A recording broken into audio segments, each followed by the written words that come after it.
Yes, nko mubibona dusanzwe turi mu bigo vya BBCI aho twaramutse turonka ubutumire na cyane kubijanye n'umunsi mukuru wimirije yo gutora MissBurundi. Ubona ko hari ibirori bidasanzwe hano byo kutwereka imodoka rigiye gutahukanwa n'uzoba uwa mbere canke n'uzofata ikibanza ca mbere mu vya MissBurundi. Nyita Edison ndayahoze wongera umwite Arkeni. Kano kanya cyo tugiye gukora no kugira gute bagira batwereke bigeme bariko barahiganwa muva mu ntara zitandukanye zigize igihugu cyacu Burundi uko ari 18 aho mubona ko kano kanya baje guca imbere y'imodoka nayo siyindi ni modokari igiye yamuritswe cyangwa yereje kwerekanwa. Ino modokari ikaba ari imodoka yatanzwe na banki BBCI, akaba ari yatanze nka sponsor kugira ngo no mwigeme azofata ikibanza ca mbere haruhande y'utundi tuganuke cyangwa tundi dushimwa zoronka aheze aronke imodoka azugiramwo ngindishwa. Rero abanditsi amenyesha makuru bari hano mu ntumbero kugira ngo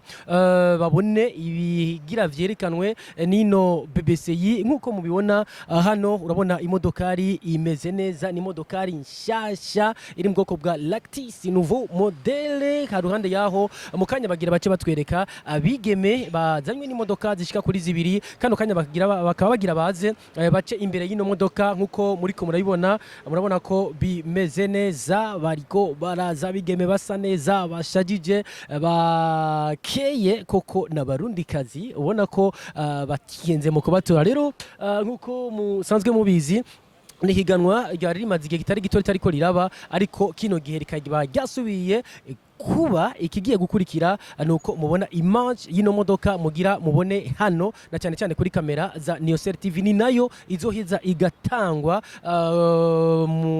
ku munsi wa nyuma na cyane wo gutangira ko uzoba wo gutangira ko mwigeme mwiza azoba yarushije abandi akaranga azorushije abandi ubwenge canke mu gusigura ivyo yasize imbere.